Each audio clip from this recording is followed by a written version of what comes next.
Man, it's Nick with OTR Views, man. We're here with Tami from the Mezzo Agency. What's up, y'all? Y'all handling, man. How you doing? I'm good, man. We just opened for business, so it has been busy. It's our first office. I literally built a business out of my bedroom. Wow. 2.5 years ago. And I occasionally meet people at Starbucks or something at a time when everything was like wide open before the pandemic hit. Right. But for the most part, I've been, doing a lot of acquiring clients and explaining the business of publishing and, music administration and everything we do. I was doing it out of my bedroom, just building a business. So I'm really happy to be in the space and, and being open to, allow people in the city to come in and learn about what we do and sign up for our services. Okay. So tell us, how did you come up with the name, the Mezzo Agency? And was it always that name from the beginning? Right. So I had one client and I literally didn't know that it was going to evolve into a business. But once I saw that I was able to provide a service, I was like, oh my God, I got to come up with a name and really start working towards this. So I was just thinking of what I do. I'm always in the middle between the writer or the producer and their money, or the writer, the producer, the artist, and whoever it is that they're trying to get a deal with. Even if it's like a license, I'm helping them clear a license, but I'm in the middle between the two, Right, and that's a lot of what agencies do, right? Agencies are kind of like that middle, and we have so many different vendors and partnerships that we bring to our clients. So it made sense. And I was just like, man, what could be a cool word for being in the middle? Yeah. For one, we're in the middle of music, so that's dope. And we know that the word mezzo is connected to music. You have mezzo soprano, you have, it's that word is known, even in the musical staff, it means like the middle, so it was a no-brainer. I started just thinking about all different types of words that meant middle, and then mezzo came, and I started looking it up, and I was like, that's dope, Yeah, that's dope. So it came, so it's an Italian, it's Italian for the middle, and so it made sense. And I'm obsessed with Italy, so it just and it sounds dope. We have an artist out in Italy. Shout out to Cuban, she's dope, and so it was just all of that inspiration, in addition to knowing that it was something that God gave me, for sure. Okay. Have you had a chance to go yet? I haven't, but I do plan on going soon. Obviously with the pandemic, ain't nobody trying to be in Italy right now, because they were like the first country that was affected like really, really bad outside of, I think, China. Right. So, but yeah, I do plan on going there. I want to go to Milan and, of course, Rome and just the whole nine. So yeah, but yeah, we the Mezzo. Let me ask you this. When you were a songwriter, did you know about all the business side? Or was it something that maybe triggered the situation for you that made you get more educated for yourself?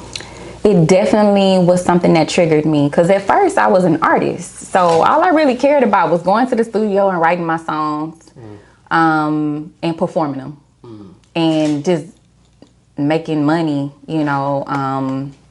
however it came, whether it was from a show or royalties. But I just didn't understand how all of that fit together, So I was working as an artist. I was in a girl group.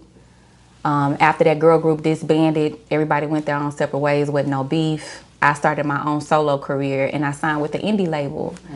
And so while I was at the indie label, I started working on my album. I had about maybe 6 to 8 songs in the can. Not really sure, because that was like years ago, but I was working on my album, and then things just didn't sit right with me. I felt like I just wasn't happy anymore.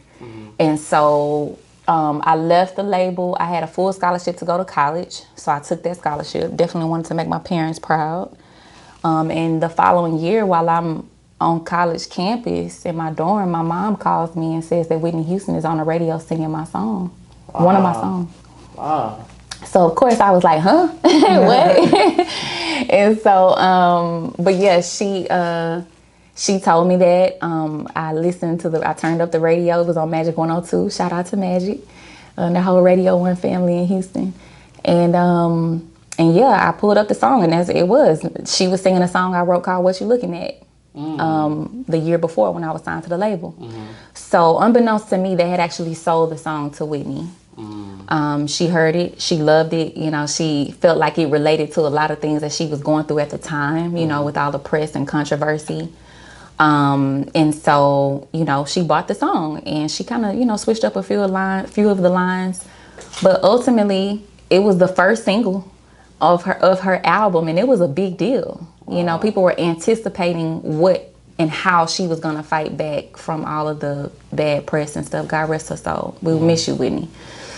So anyway, I ended up finding out about it, and like I said, was shocked and just like, oh my God, what do I do? And I ended up tracking down some people at the label and was just like, yo, how could this happen? Nobody called me. I'm right around the corner. You know, like y'all could have been like, put a bug in my ear just to let me know what was going on.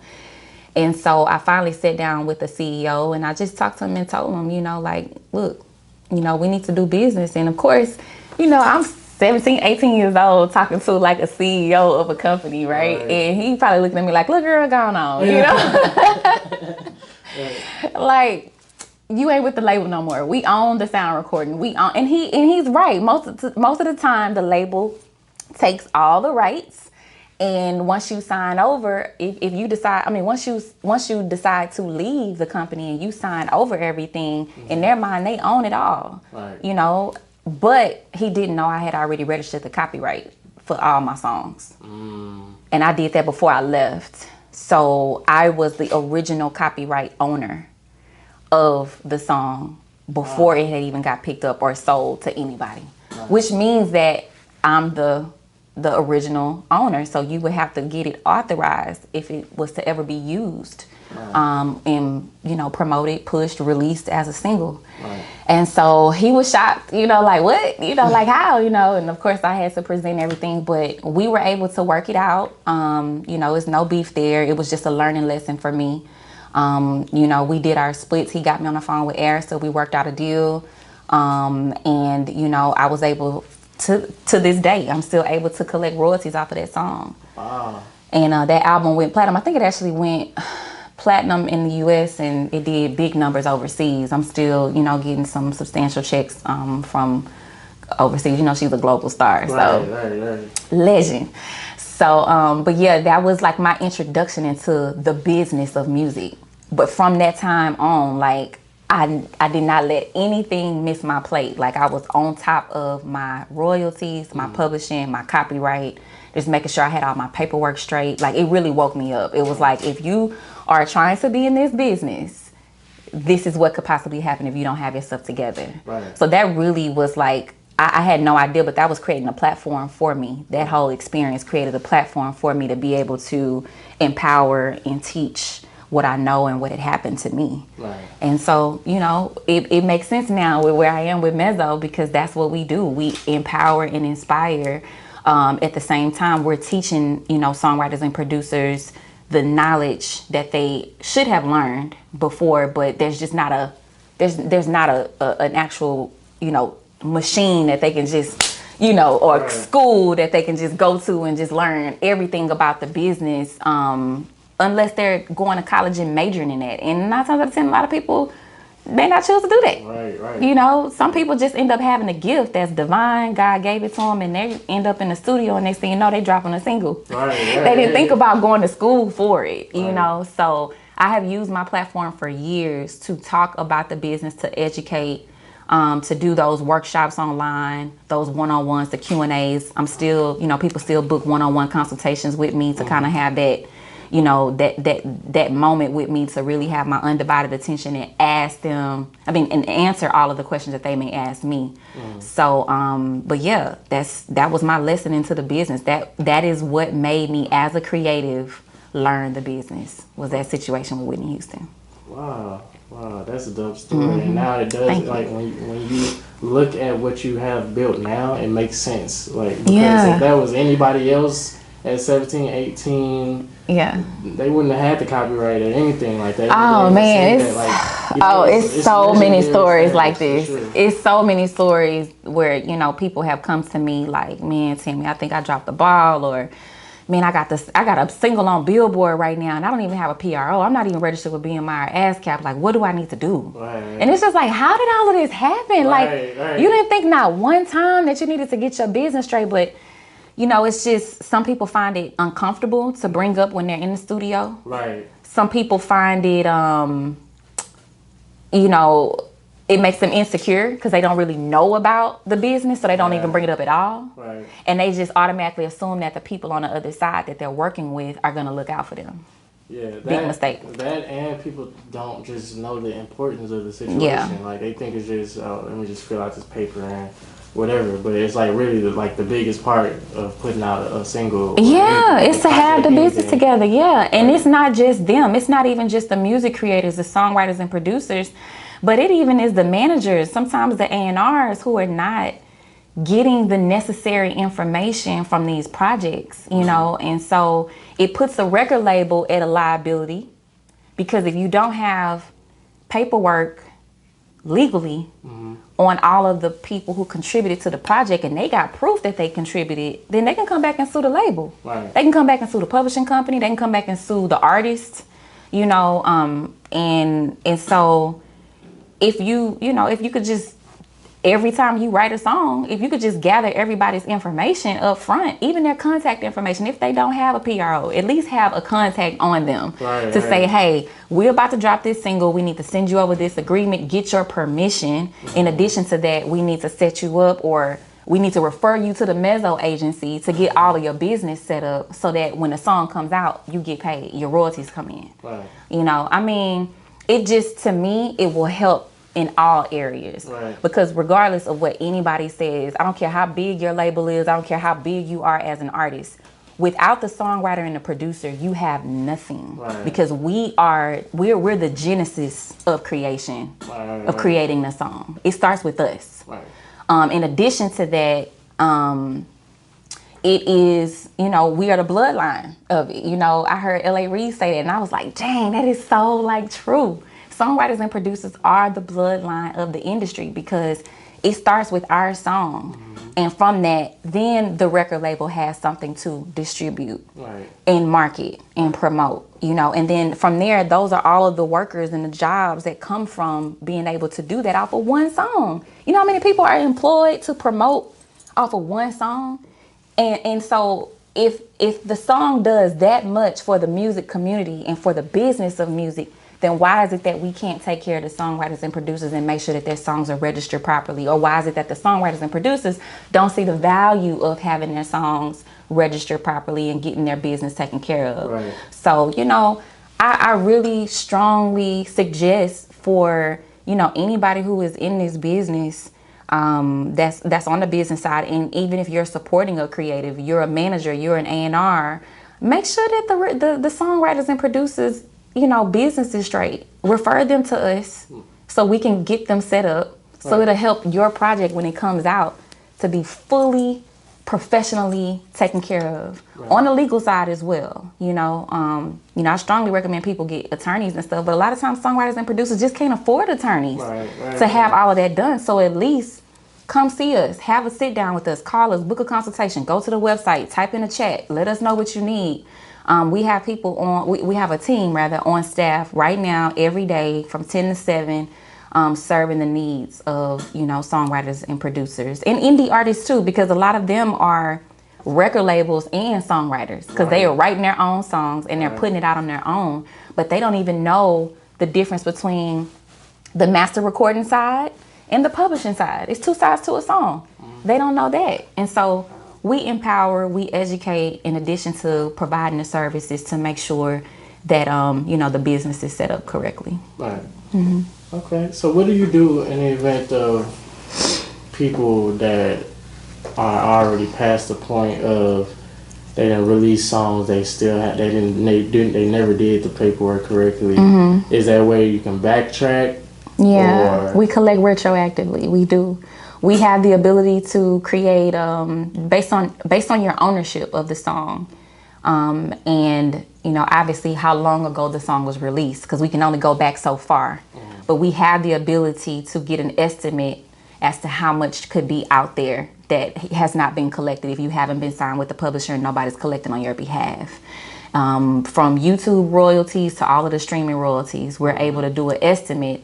And then from that estimate, hey, we can sit down and discuss, you know, do you feel like, you know, you want to go after this money? Sometimes it's a small amount depending on how big the record was, or it could be a big amount. Yeah. But we will go after that money. It does take about, it used to be 6 to 9 months. Now it's taking about 9 to 12 because of the pandemic. It just put a lot of things on hold and kind of, you know, slowed things down. Yeah. But we are able to collect on their behalf for them globally. In addition to that, you know, we are on their side moving forward. You know, once they're in agreement with us and we're working to collect those retroactive royalties, we also support them in everything else that they have going on. So that producer or that songwriter that came to us could also be working on other songs, and they just need to make sure that they have someone to call to say, hey, before I drop this record or before I sell or license this song out, you know, what is it that I need to have together? Or a license just came in, can you help us with that? So we provide the services of, you know, really being a supportive administration team for them, for their music. Right. A lot of artists need that. This is yep. dope. I love what you're doing. I really believe in the future too, probably if it's not happening already, like these record labels are going to start reaching out to you and saying, hey, we need you to be a part of what we have going on, a partnership, something. What can we get? I receive that. I totally receive it because we are really an extension of the publishing, the bigger publishing companies and the record labels. Right. The artists are so focused on their brand and, you know, their influencer engagement online and how they performing on stage and what they're gonna wear and how their makeup or, you know, whatever their style is gonna be when they get on stage. Right. They not even thinking about the business. I can't expect the artist or the record label to really look out for songwriters and producers, but they have to also keep in mind that the songwriter and producer that created the song for them that they're performing is the reason why they're up there. Right. So whether they care about it or not, the record label definitely should treat songwriters and producers better. They should, you know, treat them with the reverence and respect that they deserve,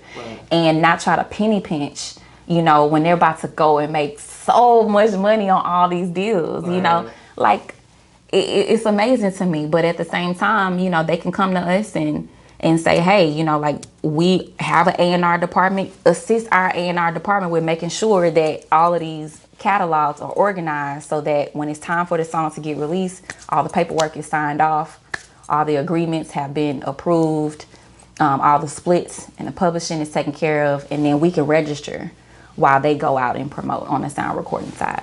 Okay.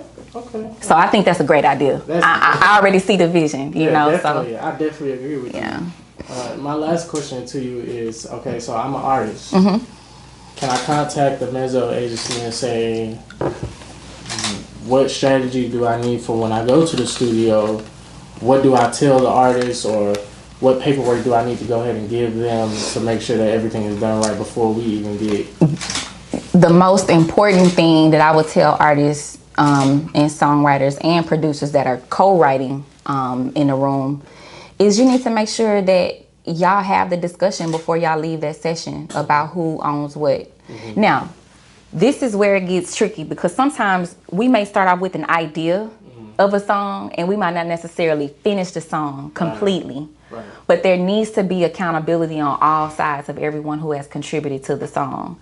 Sometimes you get in a situation where, you know, they just don't want to talk about splits, you know, maybe because they haven't pitched it yet and they don't really know what's about to happen because the splits can change. Right. So you and I can be in the studio grinding, we come up with a dope song, and now we're like ready to put it out, but then you let somebody else hear it and they like, man, let me license that from y'all, let me buy that from y'all. Right. And then that changes the dynamic because they may want some publishing off of it. So what could have been a 50% for me and a 50% for you, you know, to make that 100% of a song, that may have to be broken down 33 and a third now. Exactly. You know, maybe we brought in a guitarist and he wants pub. Or, you know, maybe they added a featured artist on it and they want pub because they actually wrote a portion of their verse, you know, the verse of the song or whatever. So, you know, all of those things can change, but I feel like there needs to be a point of accountability. If there's anything that is used that does not belong to you, contact the person it belongs to and give them their rightful ownership. Right. You know what I'm saying? And it's just as simple as that. Having split sheets in the studio, having everybody's contact information, making sure that somebody is usually the producer too, because the producers are working with the managers and they're working with the record labels, you know, a lot to get those songs placed. But even with songwriters, if you in a studio and you co-wrote with 2 other songwriters, you need to have the information.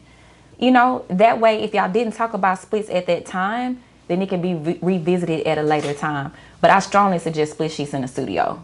I strongly suggest it. And that way, once y'all all walk out the door, whether the song changes 2-3 times, you still have the original splits. That way you can compare it to what the changes are. Okay, cool. It was these splits before, but you know what? We changed this. We took this verse out. We added another verse. So those splits may not be the same the next time, but at least there's a starting point. And that's what the split sheet does, is it gives you at least a starting point so that you can reach out and contact whoever to let them know the process of, you know, what's happening with the song, because it will change. Songs now have sometimes 12, 15 people on one song trying to collect publishing, whereas before, back in the day, it was 2 or 3 people. So it has definitely gotten aggressive and greedy.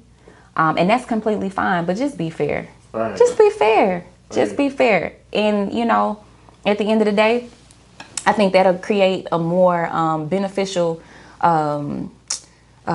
landscape for us as music creators, because everybody is looking out, you know. And that's the thing. Like, you got so many people who not looking out. It's a dirty game. And that's why there's so many of those horror stories. But we have to change the mindsets of who we are as music creators. And we also have to appreciate, and then those who also work with us, like the managers and the A&Rs and, you know, the brokers, people who are putting stuff together, they also have to have a mindset shift to make sure, look out for your writer and producer, because if it wasn't for them, you wouldn't even be able to make money off this song. Exactly. Period. Exactly. Like, come on. Like, so that's all I'm saying is just, you know, those type of things, just transforming the mindset of who we are as music creators, but then the people that support us, that work around us, also understand, you know, how important what we do is and the value that's there. Okay. Yeah.